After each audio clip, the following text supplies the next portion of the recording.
Schoolyard memories. The smell of cut grass and chalk dust clung to David's memory, as sharp and sudden as a slap. Even after all these years, after the promotions, the city lights, and the glossy veneer of adult life, sometimes he found himself back on that cracked asphalt basketball court behind Jefferson High. Back then, David had been skinny, with the wild mop of brown hair he hadn't learned to tame, and an overeager smile that sometimes annoyed the others. He wasn't the biggest, the funniest, or the fastest, but he was smart, and in the small pond of their Midwestern town, that difference was enough to matter, enough for kids to notice. He had a group, maybe not quite friends, maybe more like satellites orbiting close for safety in numbers. There was Chris, big and brash, the king of sarcastic jabs. Lucas, whose laughter always sounded too loud, as if trying to drown something out, and Tom, lean and restless, never able to sit still for more than a minute. David remembered their jokes, the way they'd rib each other, tossing out harsh words covered in the thin sugar grain layer of humor. He remembered, too, the moments that stung. The birthday party Chris never invited him to, but made sure David heard about every day for a week. The way the group once sabotaged David's science fair project because a teacher had praised him a little too openly. That science teacher, Mrs. Hale, had patted David on the shoulder, called his work exceptional. Later, David found the model volcano he'd painstakingly built, tossed and broken in the trash. No one confessed, but when David looked at his friends, their faces were blank, a silent pact of denial. Yet, in the photos from those years, pasted in the old yellowed yearbook, they were all arms linked, grinning like idiots, invincible under the soft wash of autumn sun. Sometimes, when David flipped through that book, in a box deep in his closet beneath old college sweaters and tax records, he wondered which had been real, the friendship or the rivalry. Those memories were a current, always just under the skin, humming now as he checked his email, a new subject line blinking at the top. Jefferson High Reunion, 20 years, RSVP needed. David leaned back in his chair. Somehow, the past had found him, and, maybe foolishly, part of him knew was gray rather than gold. Sometimes the days blurred, conference calls merging in the closing lunches, polite laughter echoing across polished boardroom tables. He was good at his work, maybe too good. He'd noticed the way some colleagues eyed him, a little too eager to see him stumble. People didn't change, not really. That morning, before meetings, he'd skimmed through news headlines and a relentless cascade of emails. The one from Jefferson High's alumni committee had almost disappeared in the clutter. When it caught his eye, he reread it. Then again, heart pounding quietly while the city outside kept ticking along. You're invited to a special celebration, Jefferson High School's 20-year reunion. Join us back home for a night to remember. RSVP by June 1st. David felt a strange mixture of amusement and dread. The high school memories, some sweet, some so sharp they could still draw blood, rose in tandem with the words, "a night to remember." He hadn't returned in years. The old house had been sold after Mom moved south, and his visits home had dried up, overshadowed by his career and the new family he'd built in Chicago. Still, there was a tug. He pictured the school gym's flickering lights, the makeshift banners strung with too much tape, the punch bowl and awkward hugs. Were they all coming back too? Chris, Lucas, Tom? Suddenly, faces he hadn't seen in decades began flickering behind his eyes. Older now, no doubt, but eyes still carrying whatever it was they always had. He clicked open the RSVP link, hesitated, and then, half smiling, typed in his name. Almost instantly the reply came through. "Thank you for joining us, David. Your presence will make the night all the more special." He leaned back, running a hand through his hair, and tried to ignore the tangle of dread and anticipation that had taken root in his chest. Success was a fine shield against old ghosts, but tonight, as the sky began to shade toward dusk outside his office window, David wondered whether even he was ready to face the boys he once called his friends. Shadows of the past.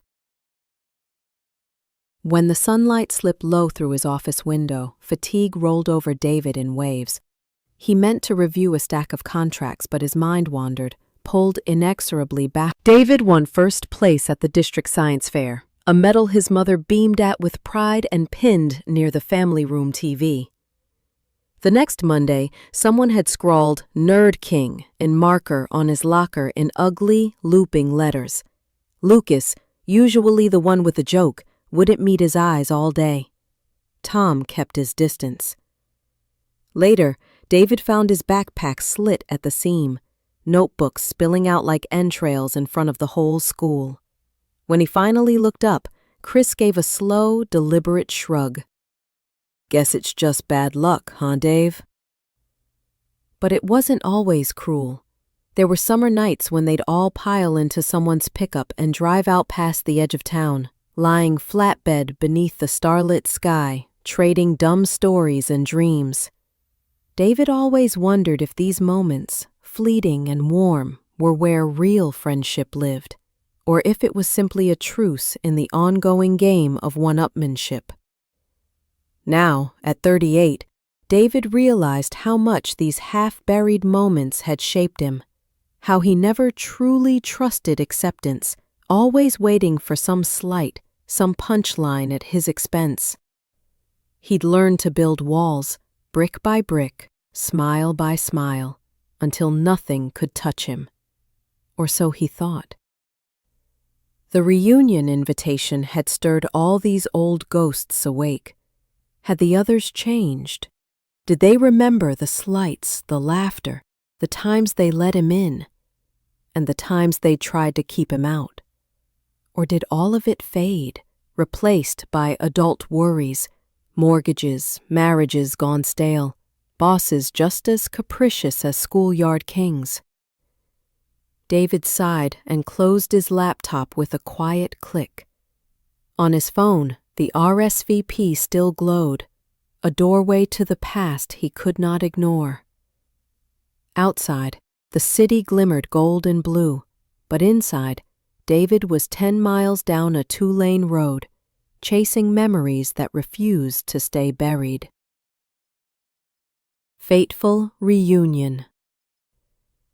David's rental car rumbled over the cracked pavement of Main Street, past the familiar faded diner and the barber shop with the striped pole that had spun every day of his childhood. The town seemed shrunken now, smaller, like a house revisited. Red and white checkered cloths overflowed with casseroles and sheet cakes. The old trophy case, once filled with victories that might have meant the world, stood dusty in the corner. David hesitated in the doorway. He recognized faces instantly, even changed by the years. Crow's feet around eyes, paunches under polo shirts.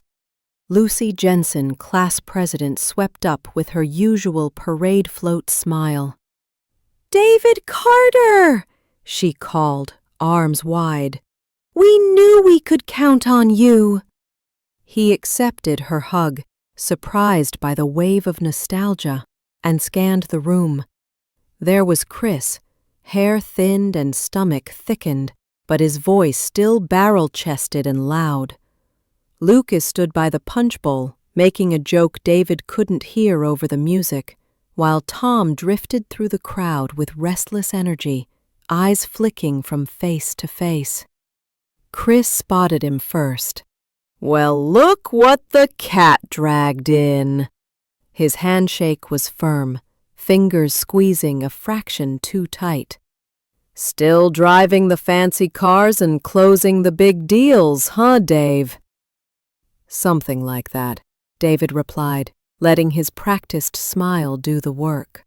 Lucas joined, clapping him on the back. "We always knew you'd make it out. And look at us, still stuck in this sleepy town. Some things never change, huh?" David took a slow breath, reading the undertones. It was friendly enough for the moment, but he caught a glimmer of old rivalry in Chris's grin, something calculated just beneath the surface. The small talk built around them, Jokes about receding hairlines, stories of teenage pranks retold with exaggerated bravado. For a few stolen moments, David let himself slip back into the current, laughing along, feeling a sweetness he hadn't expected. But beneath the camaraderie, he sensed tension, a wariness in their eyes, a watchfulness in their words. He caught Tom staring at him, then glancing away, jaw tight. Chris's booming laugh rang a bit hollow when David mentioned his travels abroad. Lucas's questions veered toward pointed, "So what's it like, never having to worry?" Voices rising with anticipation. David stood among them, his smile practiced, guarded. The question started innocently enough. Who was prom queen? Who set off the stink bomb in the library? Who crashed the homecoming parade float? But as the rounds went on, the cards seemed to spotlight David more and more. Who was always the teacher's pet? Chris called, shooting David a too bright wink. The group chuckled, the sound ricocheting through the gym, and all eyes turned to him. David shrugged it off, joking, "Well, someone had to keep you guys passing algebra." Tom grinned, but there was a hardness in his eyes. "Oh, come on, you remember. Mrs. Hale even said you were the brightest. Didn't she, Dave?" Lucas chimed in. "The rest of us stood no chance." The words landed lightly, maybe, but David recognized the bitterness coiling underneath. Each new question veered closer to embarrassment.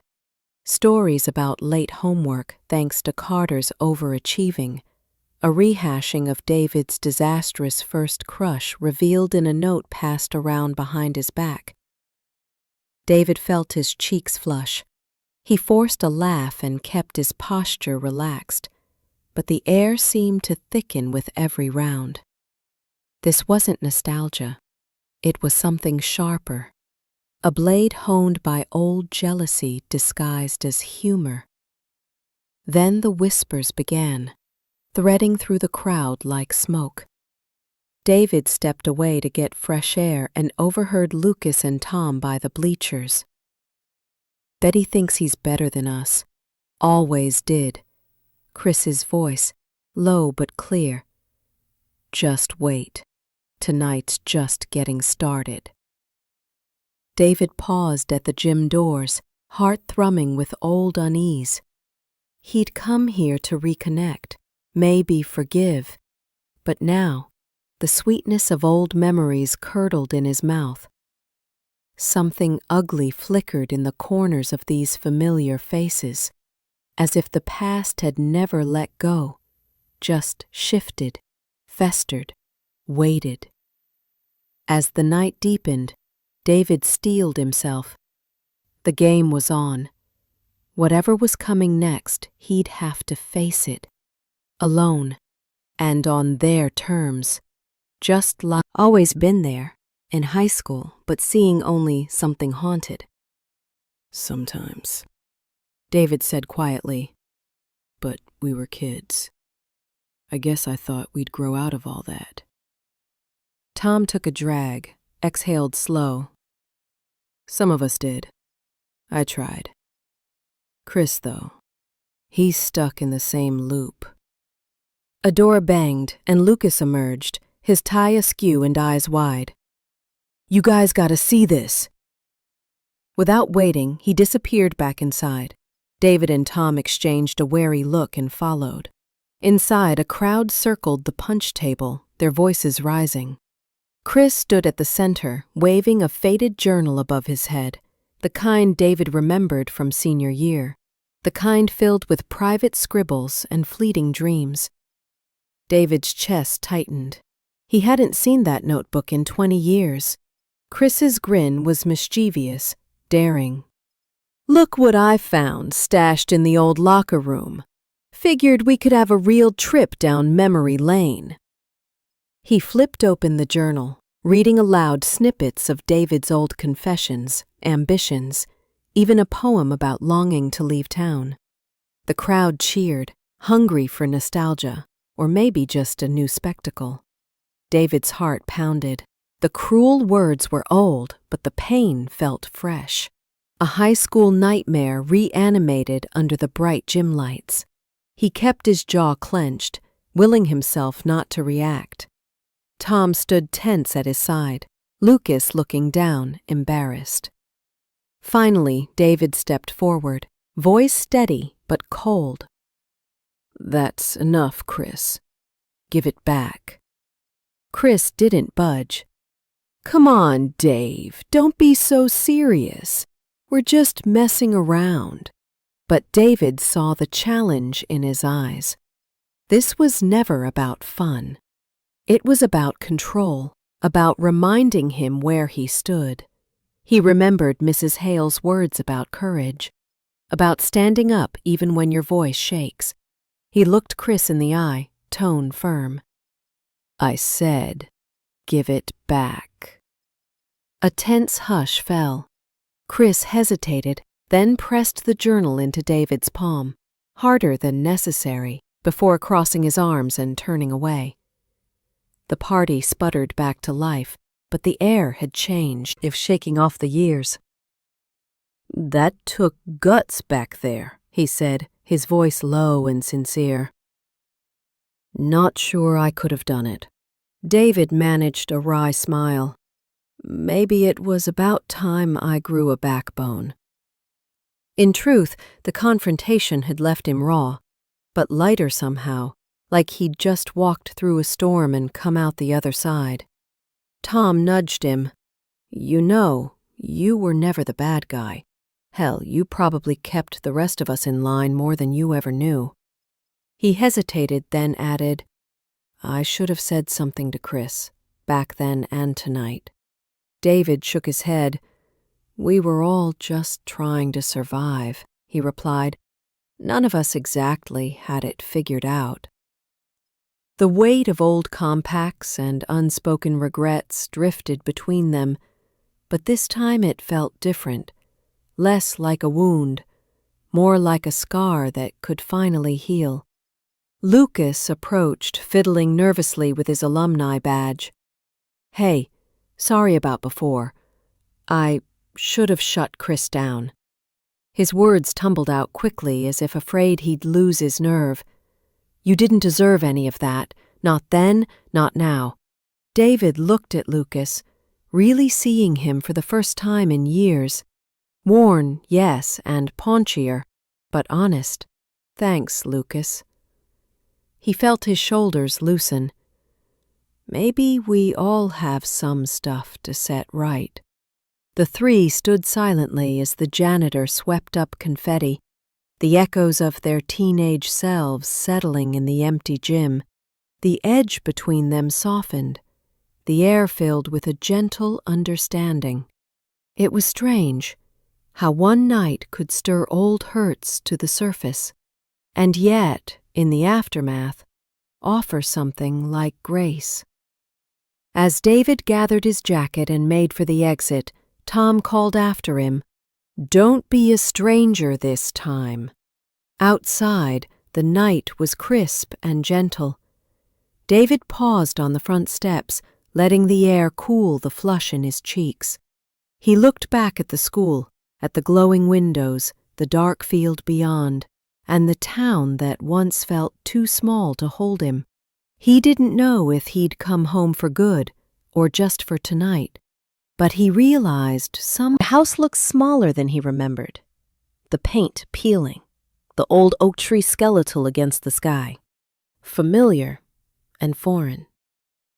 He unlocked the front door and stepped inside. The air inside was thick, dust, echoes, and distant laughter.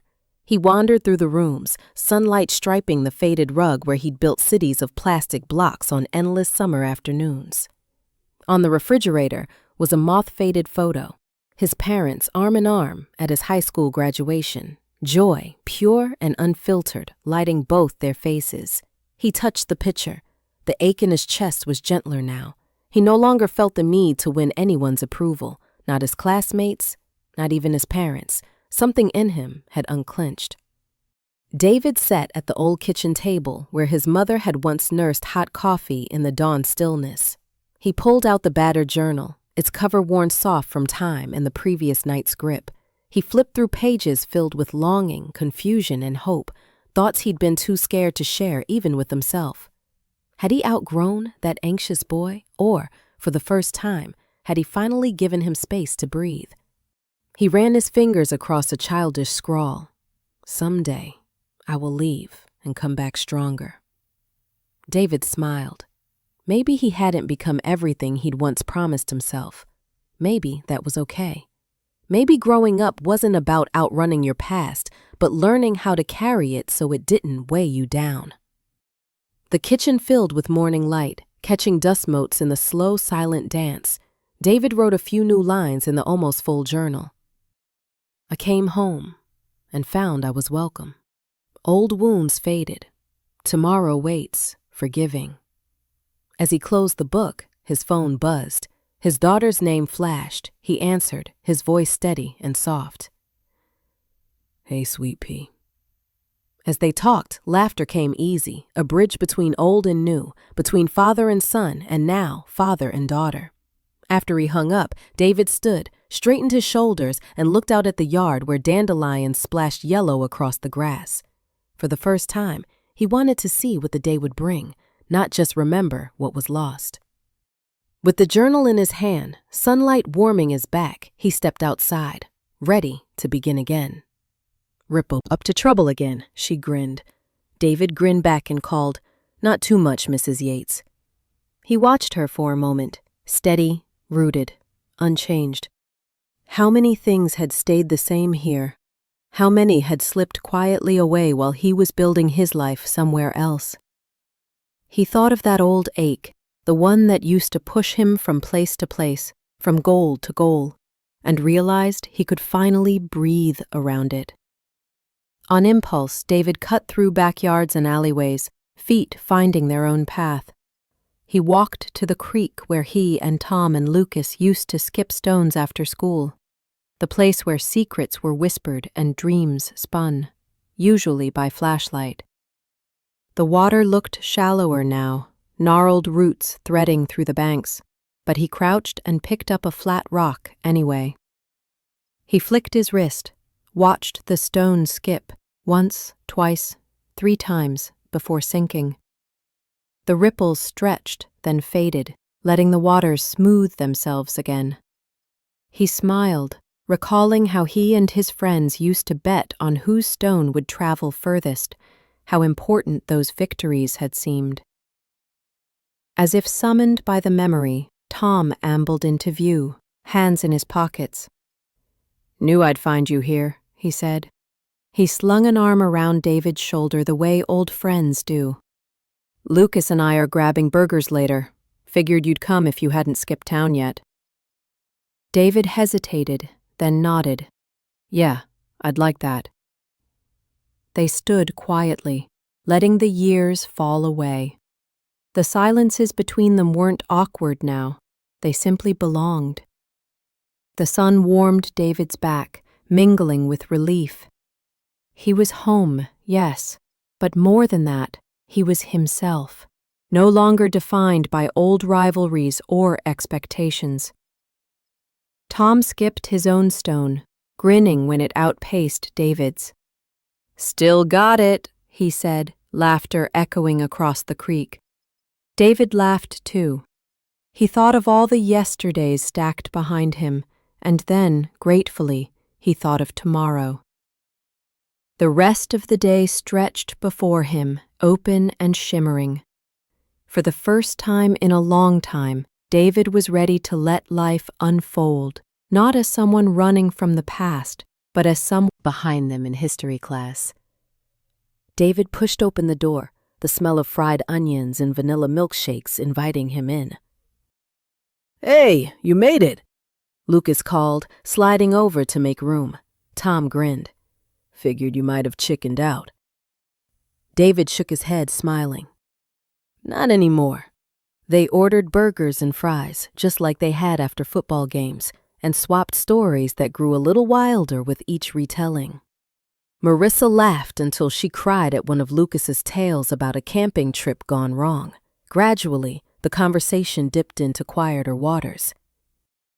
"So," Tom said, setting down his glass, "you always plan on leaving again, or is this more than just a visit?" David hesitated, searching their faces.